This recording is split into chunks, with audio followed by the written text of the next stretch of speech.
I just wanted to give some shout outs. Eric isn't here, but if he watches the recording, he launched something called Music, which is like, from what I can Oh, understand from like the little bit of Insta stories I've seen, it's a platform for for performers to live stream and be well. The whole theme is it's a mosaic wall, which is why it's called Music. And oh, that's so cool. he's got Younger and a couple of other artists to feature on it. So yeah, that launched this week, which looked pretty cool. Um, Likith came to my house. We made whiskey cocktails and did some mixing, and he's definitely got a lot smoother on the track to S4. So I wanted to shout him out as well. And then Jason, if he ends up, he watched a couple of the videos. So if he ends up watching this, he was the guy that did the Burning Man set, and my God, that was such a great set. So he'll be uploading it on SoundCloud soon. Look out for that. And then Sulita over here is a bit of an entrepreneur. Do you wanna quickly share what Sync is? Okay, so Sync essentially just connects your Apple Music, Spotify, and Mixcloud accounts so that all your saved music is on one platform. What? Um, Browns, yeah. right? I've been waiting for this I all my life. I know, right? It feels like Um, that. It's like yeah, so obvious, it's so good. we're still in development, so maybe in a few months we're gonna launch the beta. So which is why we're only doing 3 apps so far. SoundCloud is being a dick right now, so I haven't gotten the stuff I need from SoundCloud, which is why I just Mixcloud so far. I But that's the plan. Awesome. I love how definite that vision has got. You know, it's just bring SoundCloud, Mixcloud, Spotify together. Boom. Like Yeah, that's super that's powerful. it. Pranch, I mean, just always One and all out for a India. shout out for just tolerating my brother for another week. So Pranch, congrats. He stands, he survives. I'm gonna be launching my socials and stuff soon. And today, after this, I'm gonna hang up this call my dad, and buy. This sounds so wanky, but www.divyakshay.com. So that's Yes. yeah, a bit of a step of like procrastinated for a while, but I'll Nice. share that with you all. So yeah, this is for you guys, and obviously Arsha and Likith have also like said yes and committed to this next part of the Ableton classes, which is slightly different to what we've done so far, because we're actually going to be working towards an end goal that each of you have, and that's creating a DJ set in Ableton. Okay, so what I'm going to do before talking about like the specifics of the set and what we're going to do in the next 3 weeks to obviously help you get there is I'm just going to start by painting a picture of the end in mind so you can kind of visualize what we're working towards. So by Wednesday, September 30th, chuck it in your cals, okay? You will have uploaded a mix to SoundCloud, okay? It can be private if shy, no worries. You're going to share your screen with us on the Wednesday call and speed run through your mix on Ableton. So speed run just means skipping to transitions only, just so we can get around to everyone. And you're also going to share the Ableton project file with me so I can take a deeper look, provide any feedback if you like on, what really worked, what maybe you could consider for next time, or if you want to develop it and actually like extend it or whatever. And I'll show you how to share Ableton project files because that's a really handy thing to know. It's one of the most collaborative softwares, I think. So yeah, that's the end in mind. Like, Solita, how does that sound to you? Does that sound kind of like doable and something you've wanted to do? I want to do it. Definitely. I'm gonna try and make time for this because I really want to learn how to use Ableton. No worries. Cool. So I'm gonna go through the rules or like the things that we're gonna look for, because what I've learned lately is that the more specific, like instead of saying just do anything, like the more specific the direction is, it's like a checklist, then I feel like it's easier to complete things and your creativity has some bounds. Okay. So there's a few rules to this one. And while some of them might sound a little bit intimidating right now, don't worry, because the next 3 weeks are exactly about helping you achieve these. So there's a few must-haves. It has to be arranged like a pro, okay? I'm gonna help you with that. So it has to have at least 5 tracks, and I'd say at most 5 tracks as well, okay? So just arrange a mix on Ableton with 5 tracks is actually what I should change that to, okay? Just so that we don't get too carried away or under carried away as well.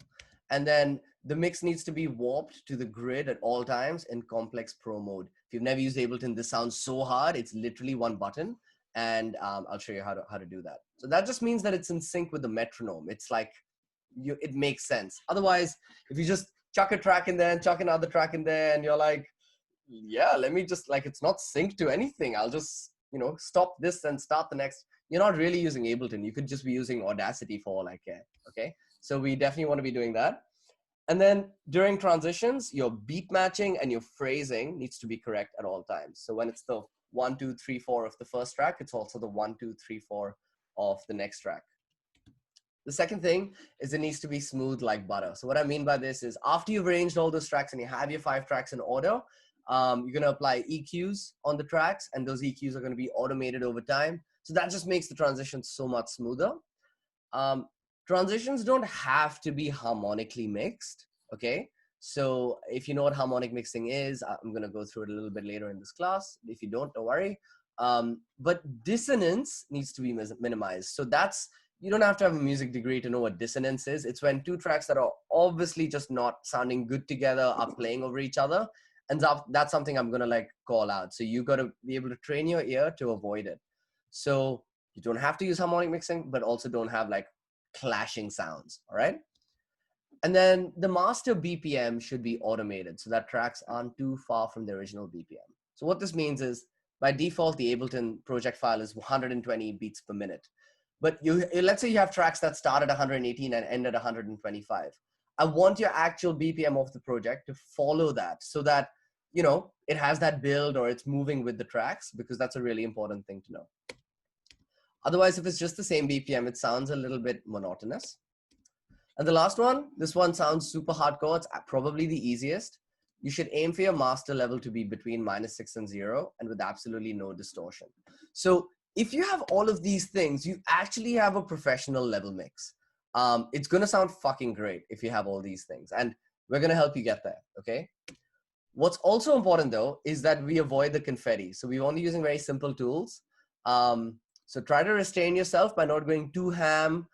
So what I mean by that is let's not use effects. So we can do that later if you like. Let's not use effects. Let's not chop up audio.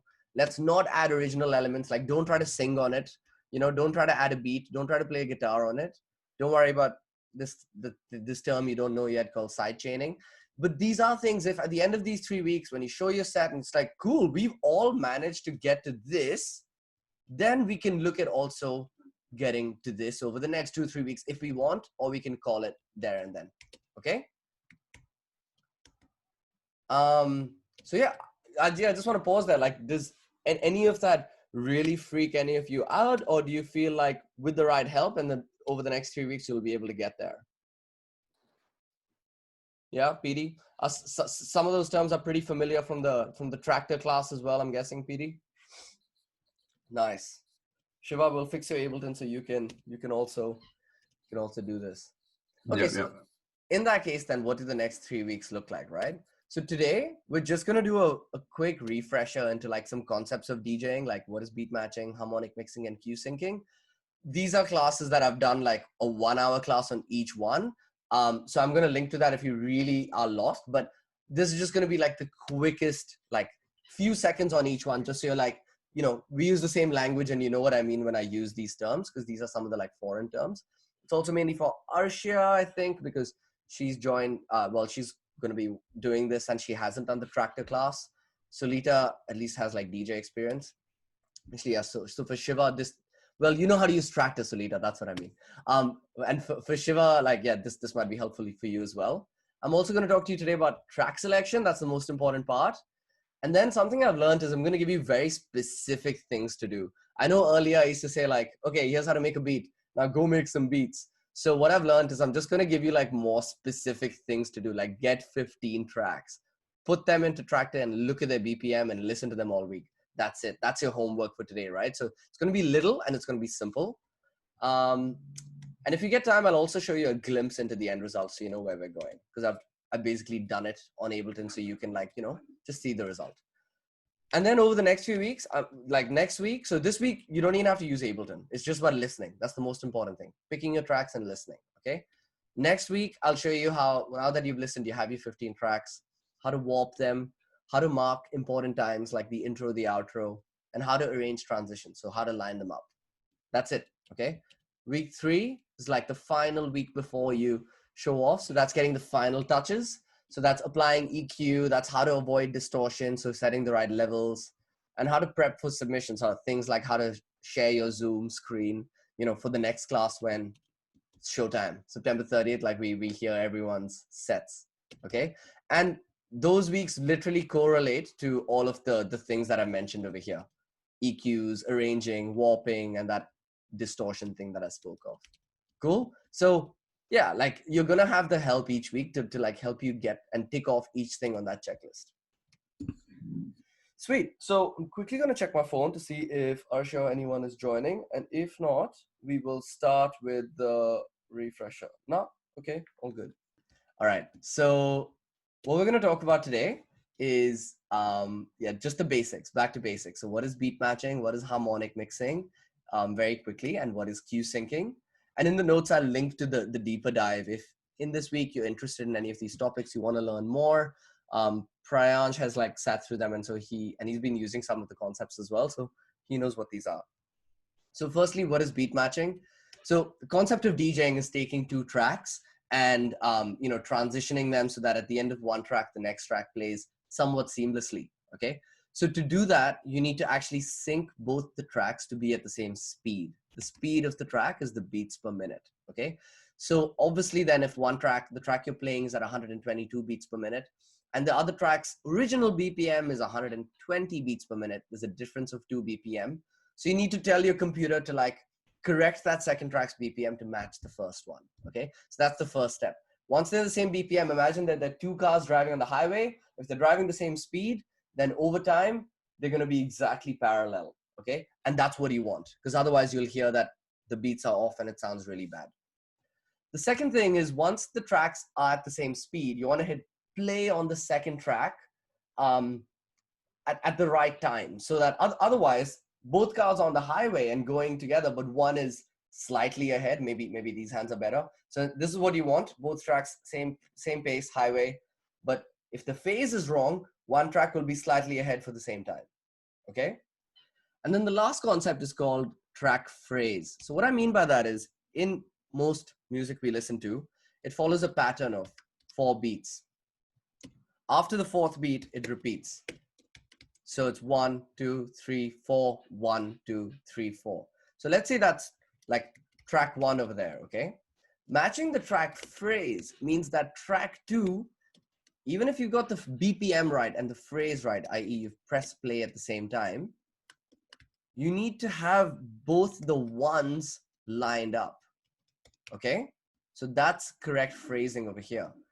Wrong phrasing would be if I start with the second beat, if I press play 1 too late, okay? So it's gonna sound like, yeah, it's in sync, but something's gonna be slightly off. So matching track phrase means counting 1, 2, 3, 4 on the first track, and then playing the second track on the 1 as well. Now, of course, with Ableton, the good news is you don't have to do any of this live. It's pretty relaxing, actually. It's like film editing. It's like putting a story together on a linear editor. So you can chill, take your time. I'm going to show you, zoom in, make sure you have the first beat, drag it, line it up exactly, sit back, sip on some juice, and watch the magic happen like it does it for you, right? So that's what I mean by track phrase. So Lita, do you get this concept of track phrasing? You've intuitively picked up on this? You've spoken about this for Tractor as well. Yes. I remember that one. Yeah. Okay. I just have to figure it out on Ableton. So I'm gonna. Okay. No worries. There's a very simple tool in Ableton, which is a grid on the top that actually counts the beats for you, and it shows this is bar 1, beat 1.1, and then beat 1.2, 1.3, 1.4, and then it shows you here now bar 2.1, 2.2. So I'll show you that in a second. And well, actually, can you see Ableton right now? Yep. Yeah. So this is Shy T. It's an artist that Sulita showed me. So lovely track. So you can see over here, there's a bar on top, 1, 1.2, 1.3, 1.2. So this is actually counting the beats for you, does the work. And when you arrange a transition, which I'm going to show you, don't worry, I can see that over here, I'm making sure that I started on the 1. So again, 1, 1.2, 1.3, 1.4. The second track has started on the 1. As long as you do that, it meets this BPM phrase, it's all good, okay? Because I've already warped it. Now, I know I jumped ahead with a few phrases there, like warping and stuff. Don't worry about it. But that's what I mean conceptually. You need to have them both playing on the 1 at the same time, okay? So what's the takeaway for you? It's to warp your tracks. I'll show you how to do that in the next class. And to always be counting. So whenever you listen, always be counting. So even this week, when you're going to select your 15 tracks, and I want you to put it on your, I was going to say iPod, put it on your Spotify and walk around like you're bigger than Prince and listen to them. I want you to subconsciously try and start counting your tracks and notice when changes in your tracks happen. Okay. Shiva, how does that, like, does this all kind of make sense, or is it a little bit of Greek? No, this makes sense. Because from like just mucking around with controllers kind of makes sense. Yeah.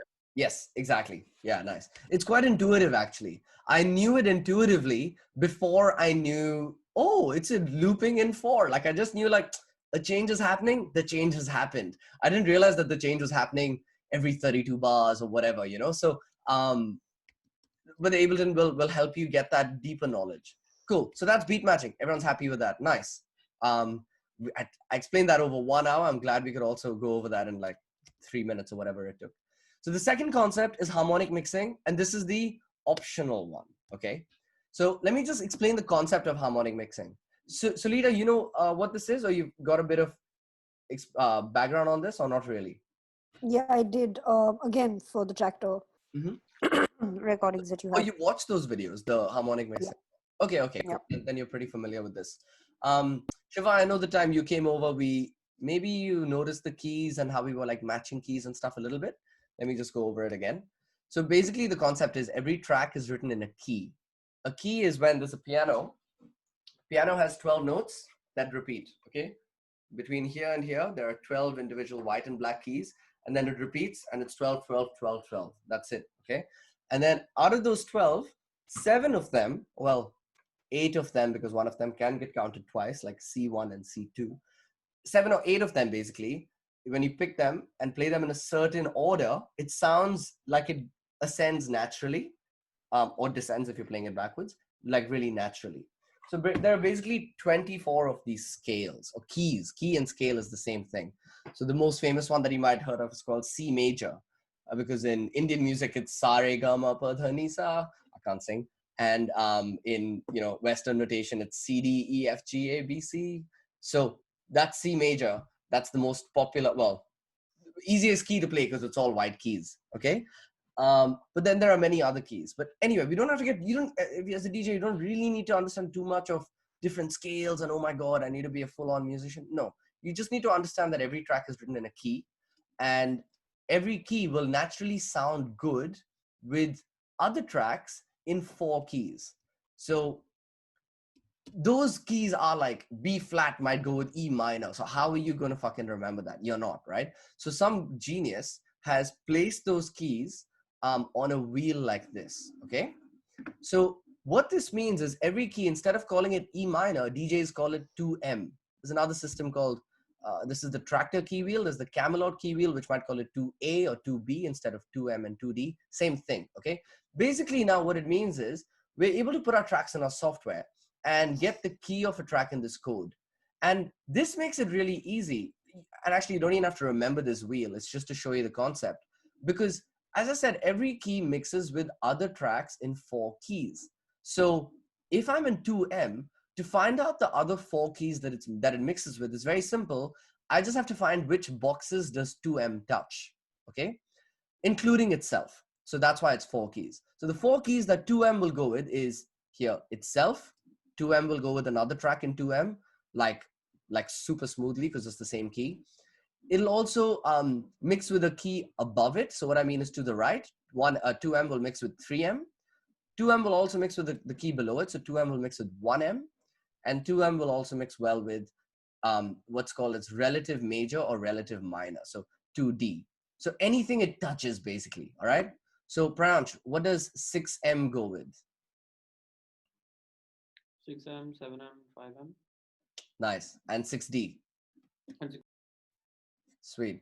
Shiva, So what does... I face. Yeah. Sorry. Yeah. I just face one problem is that the tractor that I use doesn't even have the keys in the tracks like your tractor does. You have your 2M and your 2D, and Yeah. it says so for the tracks. Like mine doesn't. Okay. So I'm not entirely sure how to No worries. kind of. It I might don't just even have a way of finding out the key. No worries. It might just be a way of enabling the column. Can you see my tractor?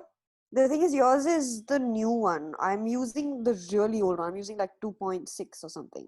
I've been 2.6. using that.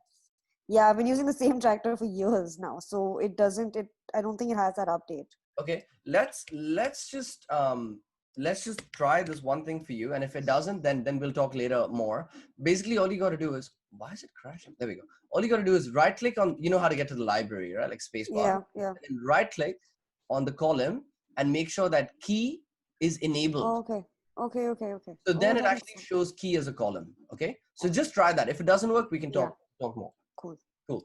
So what's really good about putting it in a database like Tractor is that when you click key, now you can see these are all tracks. They're sorted by key in ascending order. 1M. If I scroll down, 2M, 1D, okay, 2M. So that makes it easy for me to see what goes with what. Furthermore, if I put a track in 2M into a deck, and if I click the deck, then if I look at when I look at it over here, it colors the tracks that are harmonically mixed, i.e. tracks that will go with it. Okay.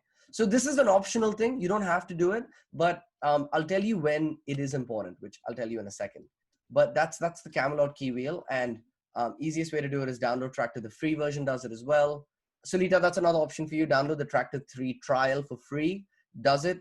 It'll only open for 30 minutes, but look, you're just using it as a database, okay? You're not using it to mix, okay?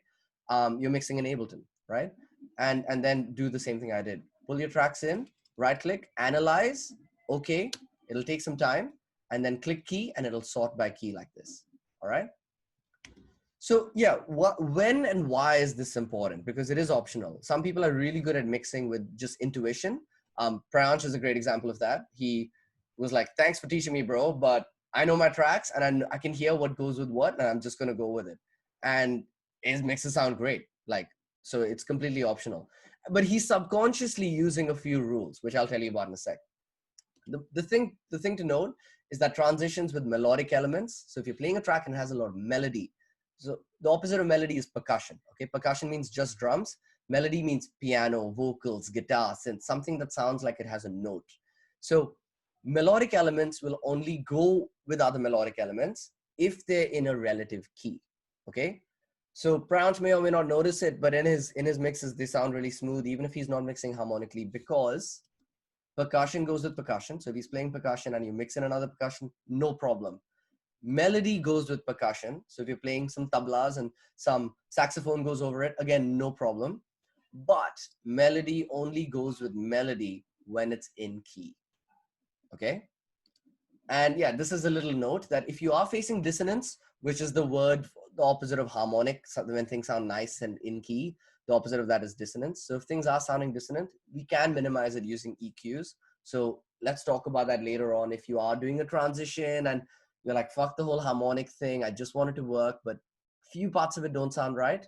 On Ableton, we can fix a little bit of that, and we can talk about that later. But that's the concept of harmonic mixing. Shiva, I know that might be a little bit new to you. How do you feel about that? Does that sound a little bit like a level up, or is it in your grasp? No, like I've mixed in key before as well. Oh, sick. Like, Okay. Everyone's on it. Excuse me if I'm going a bit slow. It's just some people that watch the recording might not fully know what this stuff's about. Cool. Should I move on to the last one?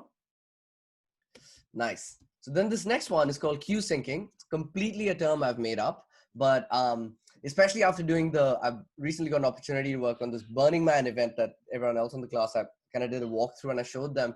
And I got the chance to hear like 16 of Brisbane's best DJs DJ, and I got to watch them with the video on their decks, seeing when they're mixing and stuff. Everyone's doing the same thing. It's just I made this term for it.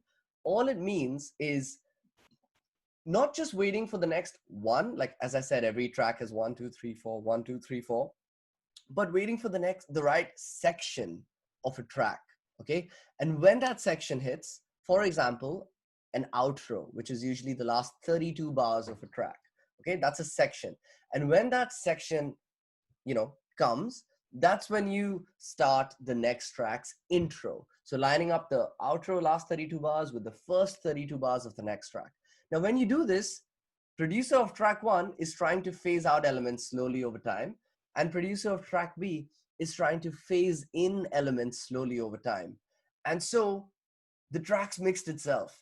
You've just, pressed play at the right time, for the lack of a better term. Okay? So that's cue syncing. And again, these are things I'll show you slowly, show you over the next 3 weeks, especially the next week about this. The other option is looping, which you might see that you can do on Tractor, and you might wonder, how do I do it in Ableton? Very easy. And what you can do is, if you don't want to do this, you want to be a bit more creative, you can loop the next track's intro, like just the first 8 bars, and tease it in over the longest time, if you like, and then only release the loop.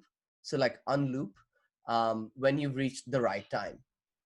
Okay, so that's another way to achieve the exact same thing, but then it just means you've teased it a bit more over time if you want to do that.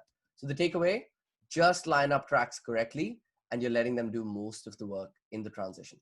So these are 3 core DJ concepts that I have not covered in this Ableton class because I've been more focused on how to use the technology that is Ableton. But this is just music rules. Okay, so you need to kind of understand and know these and respect them where applicable. Beat matching and cue syncing up pretty you don't really break that rule. Harmonic mixing, sure, it's optional. But yeah, that's a refresher, especially for Arsha and whoever else might need it. Okay. Sweet. Now that's and as I said, there's a deeper dive if you want to conceptually get into it. I'll link to that in the DJ video things that I made.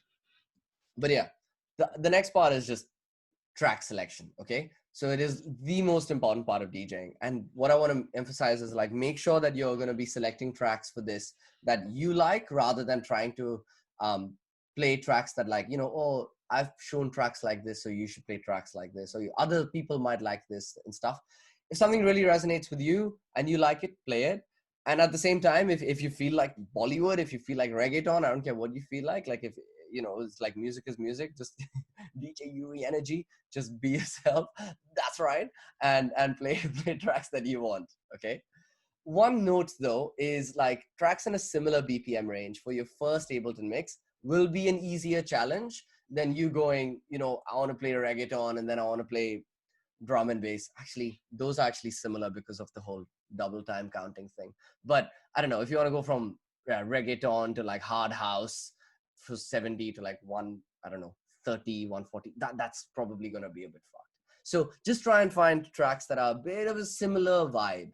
So if you want reggaeton, lick it, stick to reggaeton, okay? Or other genres in a similar BPM. Pranj, if you feel like Sandana, Anjana stuff, stick to that. Just for the first mix, okay? Because that'll make it easier. And then, of course, in future mixes, I will push you to be more creative than that. And when looking for songs, try and look for extended mixes or versions of the song with the longest duration, just so you have more to work with in the, intro, outro, more of a transition period, etc. So that's it for today. I don't really want to cram too much in. Because we have time, I'm going to go through what you got to do from here. And then I'm going to show you a glimpse into the end result, hopefully to demystify Ableton a little bit. But yeah, the homework is get 15 tracks you'd like to mix. So how do you get tracks? If you can't afford it, I'm really big on trying to support artists, because I'm going to try and launch myself as one in the next few weeks and start to put out music, and money is good. So yeah, if you can go to Beatport, it's cheaper than iTunes. So try doing that. Tracksource, Bandcamp, there's a few other websites as well, of course. Okay. Sync in the future. Well, that's more for shortlisting and liking, that's a great future platform we'll have. By Salida Deb, represent. If you can't, it happens. Okay. Pranj and I have found this great website. So go there. Won't talk more about it, but I'll put the link in the description, in the notes, and you can get some tracks from there. Definitely avoid YouTube rips and other bad quality audio. Shut up, dogs. Sorry, dogs. Bad quality is just such a turn off for audio. So definitely want to avoid that. All right. Once you have your tracks, you want to understand, like in a list format, like what kind of BPM range am I in? Because as I said, it's better to try and find 5 tracks that are in a similar BPM range for this. Or what kind of keys are they in? Just so, you know, you want to try and make a bit of a journey. So again, to do that, download the track to trial. I will put that into the notes. My collection looks like it has a lot of stuff. Yours can just have 15 tracks, that's fine. Drag them in, select them, right click, analyze, and click OK. And make sure that, ooh, what did I do? Make sure that you right click and have BPM enabled and key enabled as columns. And you'll then have these 2 columns. And then you can sort by BPM. And you might already see a bit of a natural journey. Slower to faster BPM is generally what you want to try and go for. You can also sort by key. Now, little known fact, some people say that there's a bit of a subconscious journey to sorting by key as well, and having a mix that starts with 1M, goes to 2M, 3M, 4M, etc. So try and do it like that, but again, no pressure. One common thing that a lot of people forget, that 12M is just 1 key below 1M, okay? So if you're at 11 and then 12, you don't just have to go back to 11, you can go back to 1 because it's a circle. So 12 is next to 1 on the Camelot key wheel, okay? So yeah, that's what you want to do, so you can view the BPMs and keys. And yeah, wait, hang on. Well, and then the last one is like this is super important. Put them into Spotify or whatever and listen and try to just count. So I would really want you to understand the structure of the track. Like, don't skip the first minute, because when you're DJing, actually the first and last minute is the most important. That's your mixing opportunity. Is there no kick? Does the kick come in at a nice place? Are there some nice vocal chops? How can you tease that with other tracks? You know, just get your brain whirring by listening deeply and try to count. Okay. Cool. Is that homework doable? Is that like easier than shit I've given in the past? I hope. Specific enough. Yeah. Likith, I know you just joined us, bro. Don't worry. You can watch the recording. This week's pretty easy. But I don't know if you heard the homework part, which is just getting 15 tracks, putting them into a software like Tractor, and sorting by BPM and key to try and get closer to the 5 that you might want. Does that sound all good, bro? Yeah, man. Good. I'll Sweet. do that. I know you've already probably got a few steps ahead on that. Okay, so now that we have time, what I tried to do 30 minutes before this class is I tried to just test myself by seeing, you know, after 30 minutes, can I quickly just do this and put 5 tracks together in Ableton and do all of the things that I've listed, which is the rules, like arrange them, warp them, beat match them, have EQ so that they're smooth transitions, automate the master BPM so that it grows with the tracks, and make sure that I'm not distorting. So I made that video and I recorded it and I've uploaded it so that if when you're on the process over the next 3 weeks, you get stuck at a certain point, you'll be able to go to my video, which is only 20 to 30 minutes. I've done it pretty quick, but I've explained what I'm doing as I'm doing it. And you'll be able to see, okay, when after Divi warped his tracks, what did he do? And I'm doing it. Okay, so that's like a I don't know, like a demo video that you can use.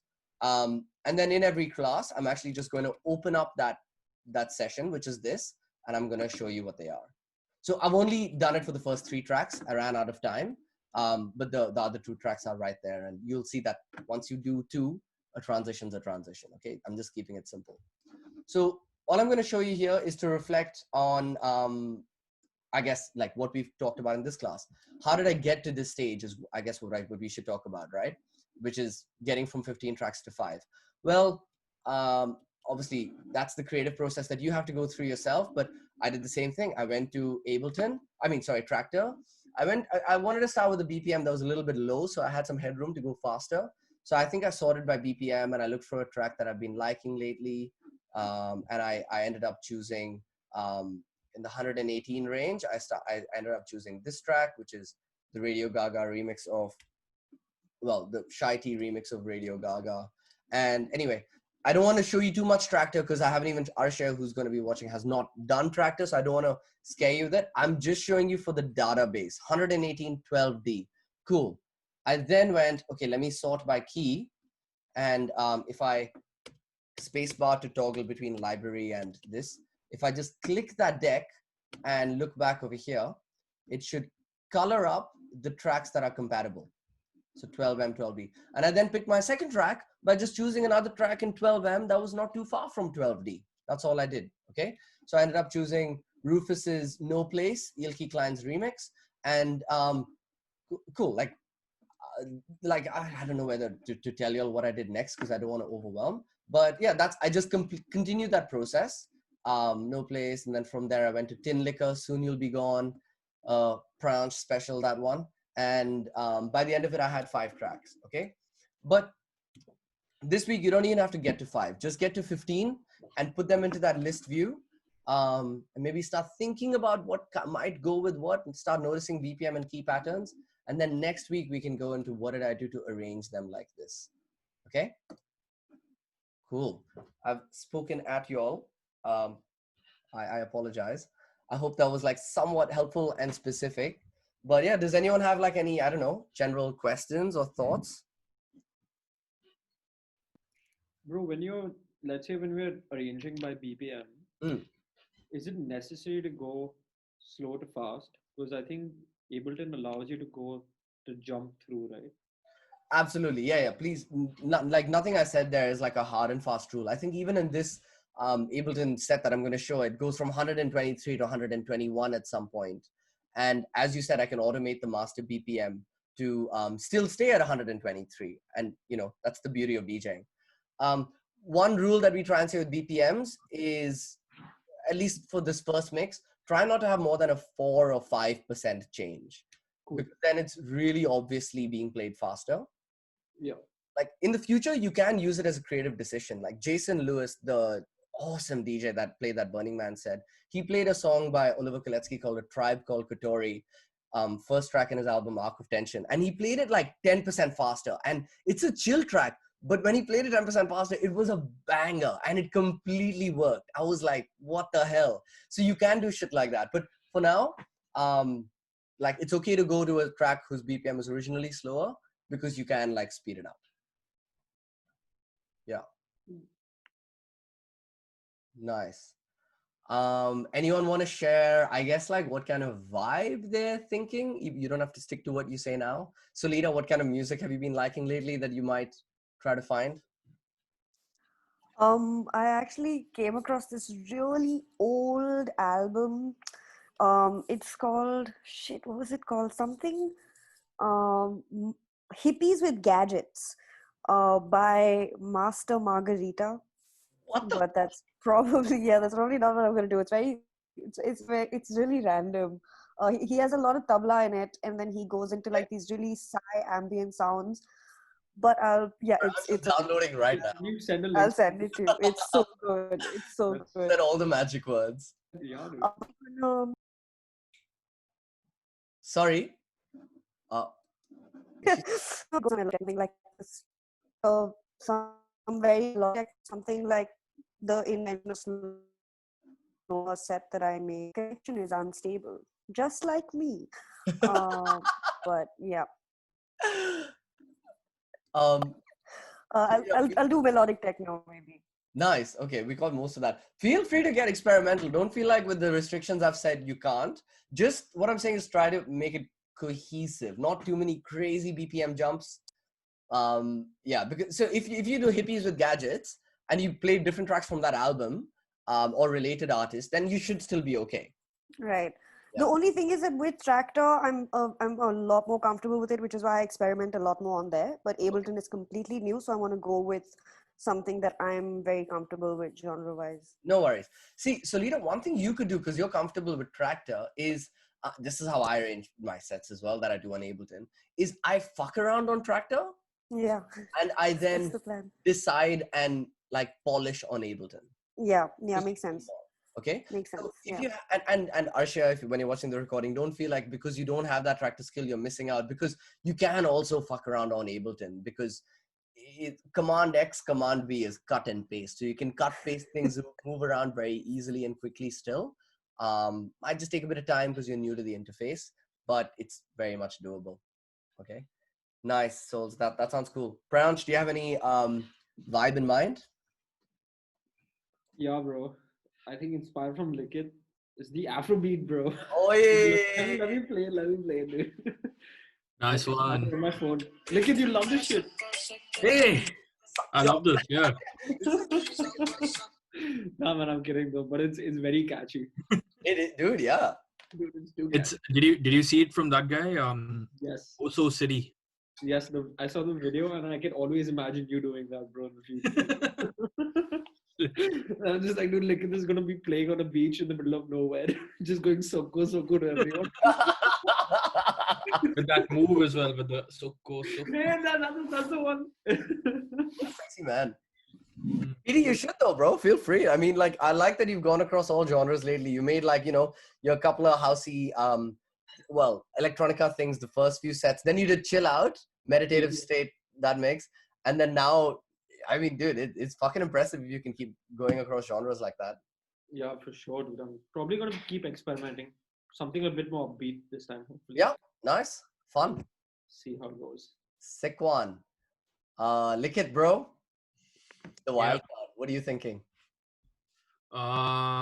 Something to do with same Afro beats, I guess, because that's a current vibe. But yeah, we'll see. Maybe mix it up a bit. I do a lot of cross genre jumping, as you know, so may You're gonna be the hard one to tame. Look, if you really want to do cross genre jumping in this one, like, do it. But one of the constraints you'll see in the recording I've said is no effects. For cross genre jumping, reverb is very handy because you can have a tail, and in that tail you can, have a BPM. reverb. And what about noise and stuff? You can't add all of that also, or You can do anything you can imagine in Ableton, but like I'm saying for this one, because we're gonna try to just keep it simple, because I think in the last few lessons I went a bit too hard too quickly. So we're just gonna stick to warping, arrangement, and the three rules of DJing, which is beat matching, harmonic mixing, optional, and cue syncing. So okay, got it. pressing play at the right section. So Let's see. Maybe something. I'll figure something out. yeah. Go ahead and think. One of the tips I shared is try and keep things in a similar BPM range, if possible. Yeah, nice. Just for the first one, I hate to be the fun police. Just so that it's easier for the first one. Yeah, man, no problem. Shiva Murlidharan.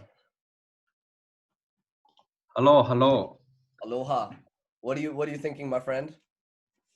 Look, like basically just what I always listen to. So like atmospheric, like dreamy, deep house, and maybe try finish on some techno. But we'll see.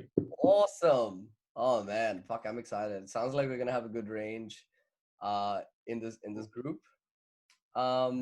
Sick. Okay, well, that's that. Just to emphasize what you got to do from here, and I will put this in maybe just in the messenger chat. Get 15 tracks, put them into a software like Tractor to view their BPMs and keys, and then listen to them all week. Okay, I don't care if you get sick of them. You need to know these tracks inside out. Listening is like the most important thing.